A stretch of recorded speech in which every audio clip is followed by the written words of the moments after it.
final dos anos 1930, o mundo ainda vivia as consequências da Grande Depressão Econômica causada pelo craque da Bolsa, ocorrido 10 anos antes. Desemprego em massa, polarização ideológica, governos autoritários e a ameaça de uma grande guerra faziam com que o futuro do planeta e da humanidade parecesse incerto. Em contraponto a esse pessimismo, a Feira Mundial de Nova York de 1939, cujo slogan era "O Mundo do Amanhã", tentava provar que o futuro poderia ser promissor. No grande pavilhão Futurama, o mundo andaria rápido por velozes e infinitas estradas que conduziriam as pessoas a cidades modelo, como a exposta no pavilhão batizado de Democracy City. Entre as novidades apresentadas na feira, o nylon, a televisão e um robô que fumava. Mas em setembro daquele ano, Hitler invadiu a Polônia e a Segunda Guerra Mundial começou. O nylon e a TV teriam que esperar o fim do conflito para se popularizarem. Quanto aos robôs, eles teriam outras funções no futuro.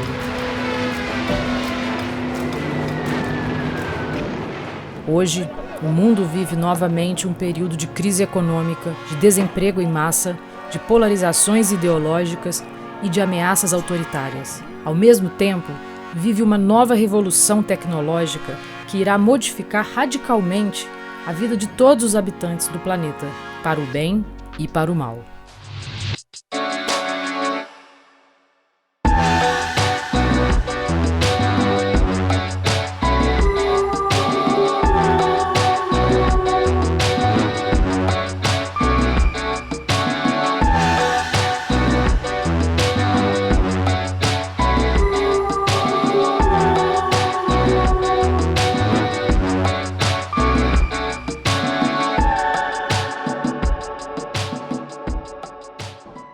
Uma lista de tecnologias que irão mudar o mundo nos próximos anos, anunciada em 2016 por especialistas do Fórum Econômico Mundial, promete melhorar a nossa vida cotidiana, transformar os processos produtivos nas indústrias e contribuir para a melhoria do planeta. De carros sem motoristas a impressoras que imprimem comida, partes do corpo ou produtos em 3D. Essa revolução se tornou possível basicamente porque foram aperfeiçoadas suas duas grandes bases, a velocidade da rede e a capacidade de armazenar volumes de dados cada vez maiores. E uma das tecnologias que já está cada vez mais em uso é a Internet das Coisas. A Internet das Coisas nada mais é do que uma nova fase da revolução da internet que começou há 20 anos. Que tem transformado a vida de todos nós, a forma com que a gente trabalha, se relaciona, se desloca. A internet começou no mundo por volta de 1995, a internet comercial. Ela foi feita para fazer a interação entre seres humanos e computadores. A internet das coisas veio para conectar as coisas do mundo à internet e trazer a partir dela inteligência para a gente tomar decisões. Então a gente vai poder conectar coisas que estão disponíveis no mundo de uma forma analógica ou de uma forma não digitalizada, trazê-las através da internet para que a gente possa tomar ação em tempo real. Um exemplo é saber qual é o efeito da mudança climática na minha plantação. Qual é o efeito do trânsito para a minha entrega que tem que ser feita em menos de 1 hora. A internet das coisas não é tecnologia, usa tecnologia. Cada segmento demanda uma coisa. Então, se você falar em saúde, tem muita solução e tem muita demanda. Quando você vai no lado de agricultura, os equipamentos agrícolas, trator, as colheitadeiras, todas elas já estão automatizadas. No agronegócio não se trata de você ter tecnologias antigas e modernizar. Lá você tem tecnologias muito avançadas para a produção, mas em termos de aplicação de computação para otimizar a produção, isso só está sendo viabilizado agora com o advento da internet das coisas. Então antes você não tinha como colocar um sensor ali no meio da plantação. E hoje você tem, porque existem sensores que são desenvolvidos para essas condições climáticas adversas, que tem capacidade de comunicação remota sem fio, a baixo consumo de energia.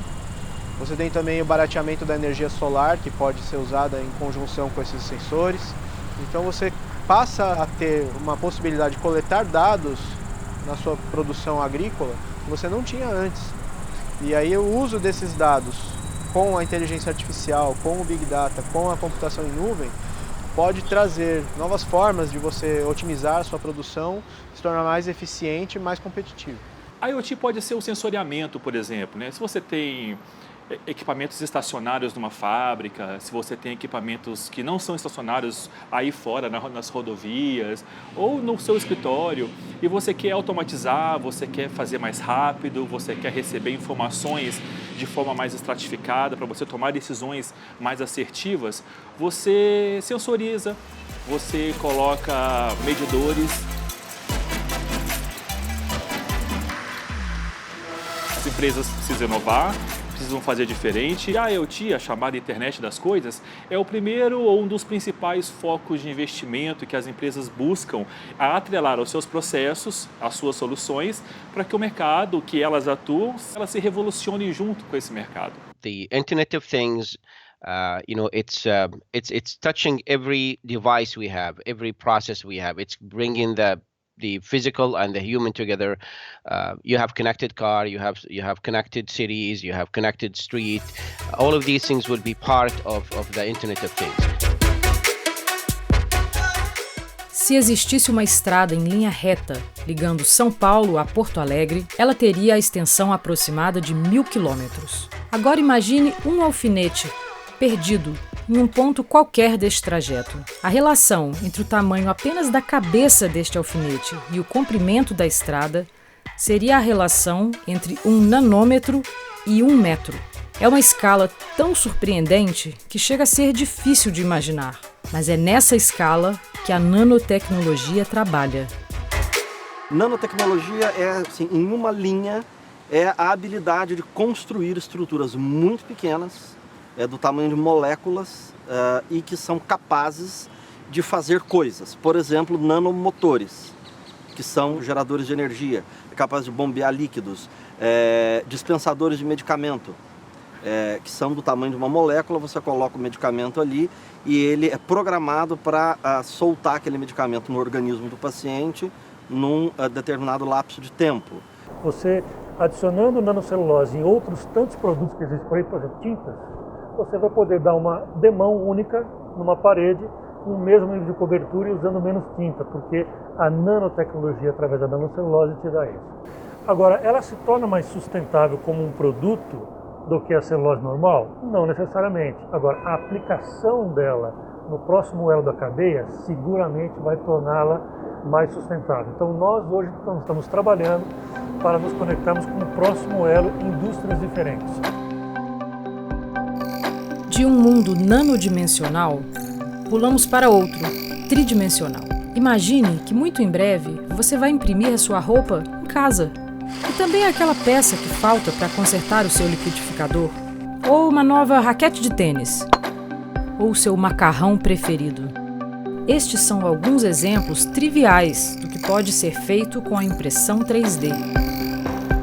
Nós estamos acostumados a trabalhar no mundo de transformação com subtração de materiais. Então a gente tinha os tornos computadorizados que a partir de blocos faziam peças. A partir de agora a gente pode ter a tecnologia disponível de forma democrática, que é a impressão 3D. Eu posso criar peças a partir de inclusão de material. Então a gente pode fazer novas peças a partir do plástico, a gente pode fazer a partir do metal, a partir do vidro. A Boeing e a Airbus já usam impressão 3D na construção de aviões. Isso é real, isso acontece. A ponta da asa do novo modelo do 777 é feita em impressão 3D. Eles transformam algumas semanas de trabalho na construção dessa ponta da asa do 777 em horas. Então a peça é feita com maior precisão, a peça é feita de maneira mais rápida e com materiais novos, mais leves. Hoje você tem a possibilidade de imprimir uma prótese em 3D, que seria quase que você criar um pedaço de osso. Já se tem coração impresso em 3D, A impressão 3D ela está deslocando todas as cadeias mundiais. Você não precisa de mais de estoque, você imprime aquilo na base de consumo. A estação espacial, hoje, ela tem uma impressora 3D que ela reduziu a necessidade de estoque de peças, né? A indústria aeronáutica e por aí afora. Então, fatalmente, isso já é uma realidade. Então, eu diria o seguinte, entre 5 a 10 anos, e 5 a 10 anos de inovação é nada. É nada. Então, eu diria que nós mesmos, com a nossa faixa etária, nós vamos estar imprimindo uma gravata, alguma coisa que nos deixe feliz, personalizado, para nós irmos em alguma festa e com a consciência que depois a gente pode reciclar esse material. A inteligência artificial é uma tecnologia que nasceu na década de 60, mas que tem ganhado grande popularidade agora no contexto depois da internet. Por quê? Porque ela mistura os algoritmos com a grande quantidade de dados. Para a gente simplificar, a inteligência artificial tenta copiar a nossa forma de pensar. Ele tenta copiar as redes neurais que estão presentes no nosso cérebro, que através de modelos matemáticos e grandes quantidades de dados pode aprender a tomar decisões. Decisões de classificação, de regressão, de reorganização para ajudar humanos a fazer decisões melhores. A inteligência artificial é baseada em algoritmos que já existiam, mas que com a popularização e a democratização da tecnologia ficam viáveis a qualquer pessoa. E hoje a gente tem aí algumas experiências muito bem sucedidas, muito por conta da evolução tecnológica. Antes nós não tínhamos o poder de processamento que nós temos hoje, nós não tínhamos a quantidade de sensores, a quantidade de processamento ao mesmo tempo. Então hoje a gente está conseguindo simular a inteligência humana. A inteligência artificial veio para nos ajudar nas rotinas do dia a dia. Então, o que é isso? A gente está começando a perceber que a gente não quer mais fazer operação. A gente quer usar o nosso capital intelectual para estratégia, para decisão. Então, a gente vai começar a olhar a nossa rotina e tudo que for mecânico, a gente vai pedir ajuda de uma inteligência artificial ou de um robô para fazer aquilo. Então, a nossa vida ela vai ser muito mais implementada com assuntos de decisores, onde eu uso mais o meu capital intelectual e a mente ao invés de processos manuais. Ligado na área de saúde, toda a análise de dados e inteligência artificial vão dar uma base e um apoio muito grande para a decisão de diagnósticos e decisão de quais procedimentos seguir com cada paciente. Decisões hoje que tomam muito tempo, envolve uma quantidade enorme de informações e muitas vezes são tomadas de forma não errada, mas de forma não pensando no melhor para o paciente. Então isso fará com que o médico tenha mais tempo para dedicar ao paciente, ao contato humano, e tudo isso vai fazer com que o contato médico-paciente seja mais humanizado. Machine Learning é a tecnologia que permite ensinar a uma máquina, fazer com que uma máquina aprenda. Mas essa capacidade da máquina aprender não é a capacidade da máquina raciocinar. Ela aprende uma coisa, ela aprende aquilo que você ensinou para ela.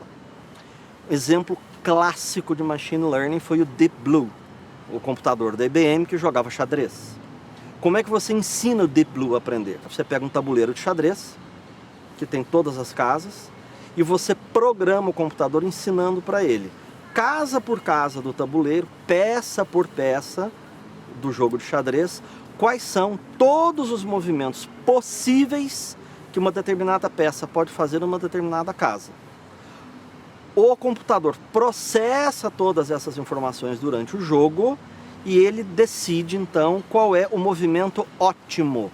Ou seja, o movimento ótimo, otimizar em ciência é a alternativa melhor dentre todas as possíveis. Tá? Então, o que o Deep Blue, nas partidas que ele fez com o Kasparov, foi olhando o tabuleiro, o movimento do Kasparov, comparando a posição das peças do Kasparov em relação à posição das peças dele, decidir qual era o movimento ótimo naquela situação. Da época do Deep Blue para cá, a tecnologia de inteligência artificial evoluiu exponencialmente e o machine learning de hoje em dia é feito de modo bem diferente do que era nos anos 1990.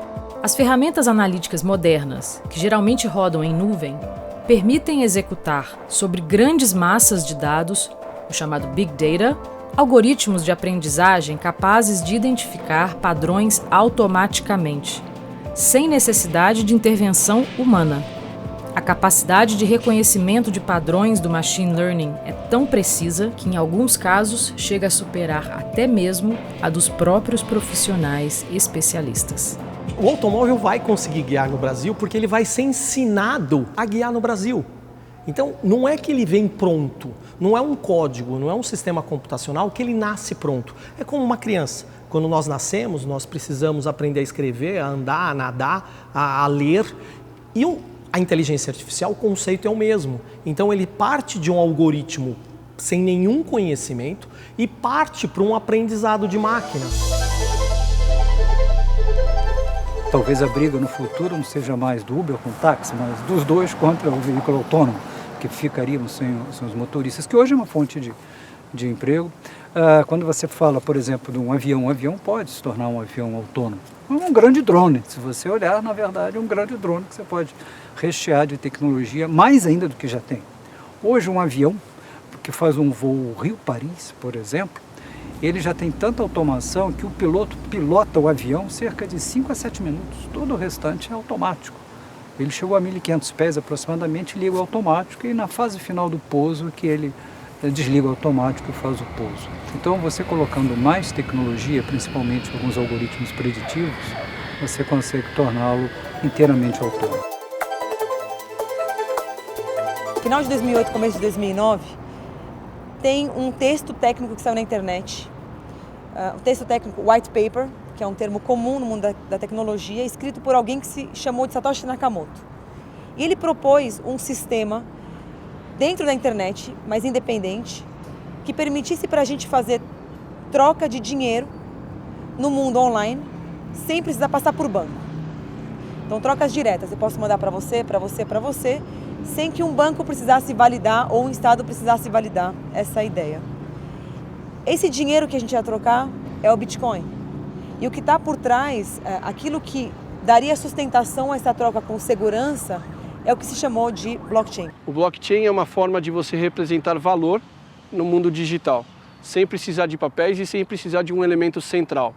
No mundo tradicional, a gente precisa de um banco, de um governo, elementos de comando e controle, modelos hierárquicos. O blockchain te permite trabalhar de uma forma totalmente descentralizada.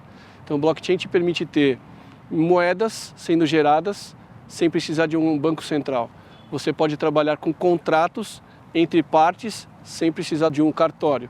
Então, o blockchain é uma tecnologia que permite os elementos peer-to-peer, ponto a ponto, trabalharem de forma conjunta e cooperada para gerar impacto social e econômico. Blockchain é um conceito que nasceu em 2015 no mercado e não tem uma definição única, mas está diretamente associado à possibilidade, a uma nova maneira da gente fazer armazenamento de dados e troca de dados de uma maneira mais descentralizada, ou seja, sem a ajuda de um ente central, sem a necessidade de você ter um grande player definindo as coisas. O que é o blockchain, se puder resumir em uma palavra, né? Para mim é um sistema de confiança. Blockchain accomplishes a couple of things. One is that it really decentralizes trust, meaning you have digital copies of this ledger. And second, it's resistant to what people call censorship, meaning it's relatively immutable. And I think these are really important qualities, especially because a lot of the world we see today has become very centralized. O grande benefício do uso do blockchain é você ter a validação distribuída, né? Você ter a validação por todos que participam da comunidade, todos validam, é registrado, fica imutável, ninguém consegue mais mudar, né? E aí, a partir daí começou a nascer outros tipos de blockchain mais voltados para essas regras de negócio. As pessoas de negócio, as pessoas de TI começaram a pensar, a explorar o uso dessa base tecnológica, dessa arquitetura tecnológica, para outras finalidades que não aquela ideia original de ser um dinheiro. Então imagina no modelo de negócio de vistos e de passaporte, onde você tem uma cadeia de valor que o blockchain consegue fazer autorizações quase que automáticas. Então você pede um visto eletrônico e em segundos ele já está disponível para você na entrada do país. E quando você fala de eleições também, é um processo super seguro. Hoje ninguém conseguiu quebrar a segurança do blockchain.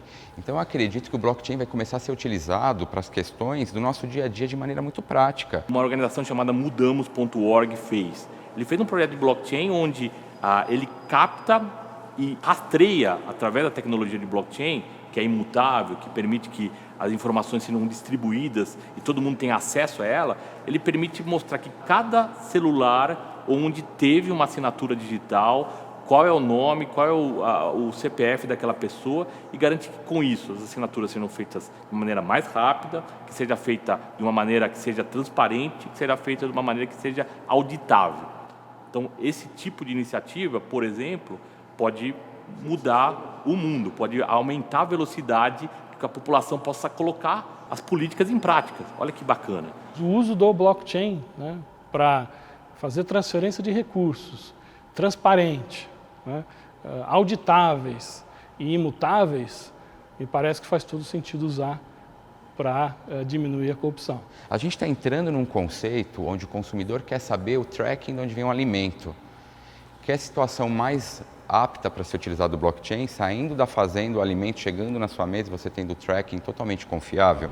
There's Moeda in Brazil with Moeda Seeds, which is essentially a micro-funding mechanism for women to financially empower them to start businesses and do different kinds of things. That's run by a Brazilian woman who lives here in New York named Taina Rice. There are supply chain, there's supply chain everywhere now.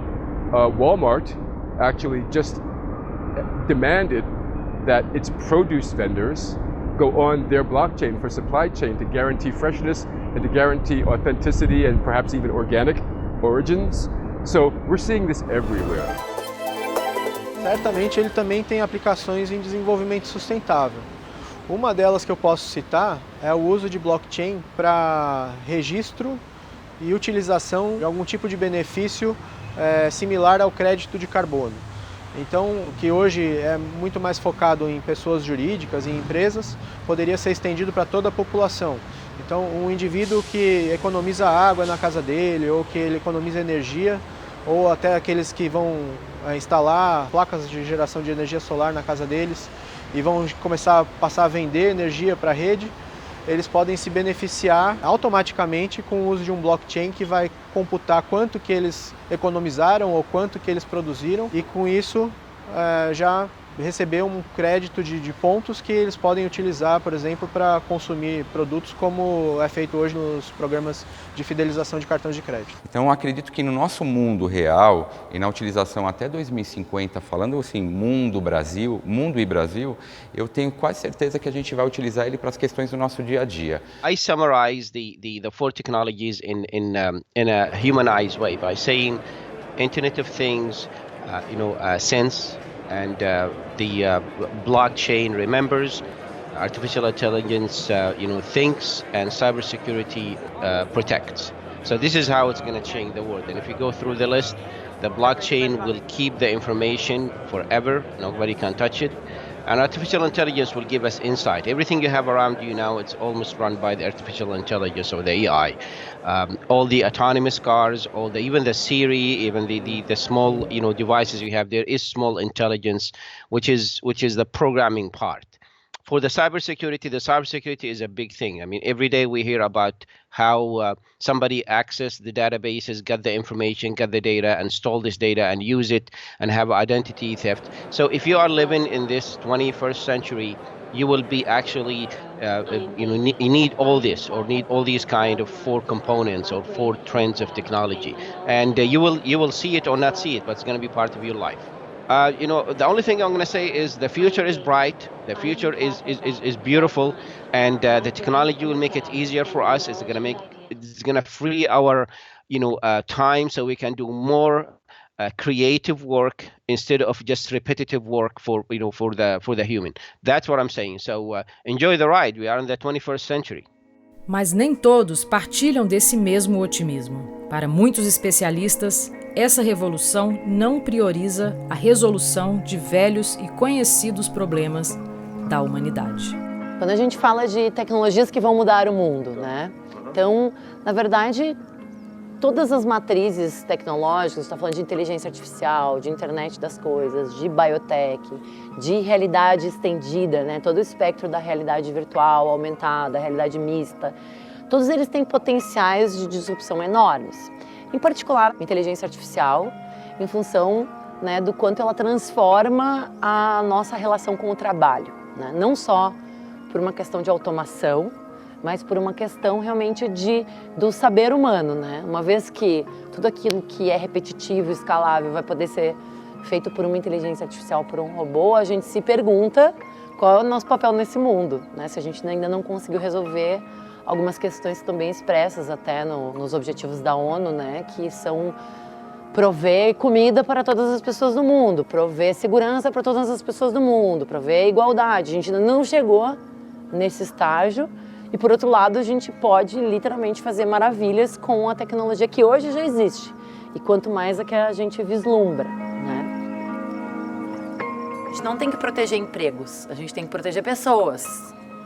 Então, assim, eu preciso proteger as pessoas num mundo em que, sim, a grande parte das atividades que a gente faz hoje, pelas quais somos remunerados, não vão mais precisar ser feitas. Eu acho que é importante que nós refletimos como humanidade sobre o uso de qualquer tecnologia, ainda mais as tecnologias que têm maior impacto social. Então, quando o Elon Musk ou o próprio Stephen Hawking também comentou essa preocupação, é que muitas vezes a gente adota a tecnologia sem refletir sobre como deveríamos adotá-la. Quem gosta de ficção científica, vê alguns episódios de Black Mirror, por exemplo, onde você vê o reconhecimento facial sendo aplicado como um mecanismo de fazer um scoring social, né? Isso já é realidade, né? Na China você vê o poder público negar crédito a um indivíduo que foi vândalo em algum determinado momento da vida, porque ele tem o reconhecimento facial em larga escala aplicado, né? Infratores de trânsito também hoje já são multados, né? Mesmo que o veículo não tenha uma placa, mas a face dele foi reconhecida e ele recebe a notificação em casa. Então, isso existe. Isso é a realidade na China. Governança é pensar como, quando a gente vai aplicar a tecnologia.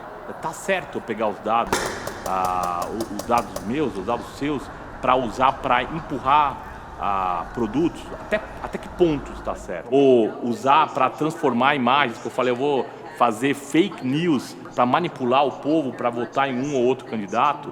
Então, esse tipo de discussão, quando você tem esse tipo de aplicação, tem uma empresa ou uma pessoa que topa fazer. Tem um governo que não é capaz de punir, porque não tem legislação para punir esse tipo de coisa. Então, você tem um arcabouço que eu chamo de governança, que são as regras, os interesses, as políticas, que não foram discutidas ou que não foram pensadas. Blockchain as a new definition of truth is a radical definition. And I believe that this is possible. And I believe that technology is how humans use technology. And so for that to be ultimately true, it must be true in us first. What drives me in this space is not just new tech and how cool that is or the money that can be made.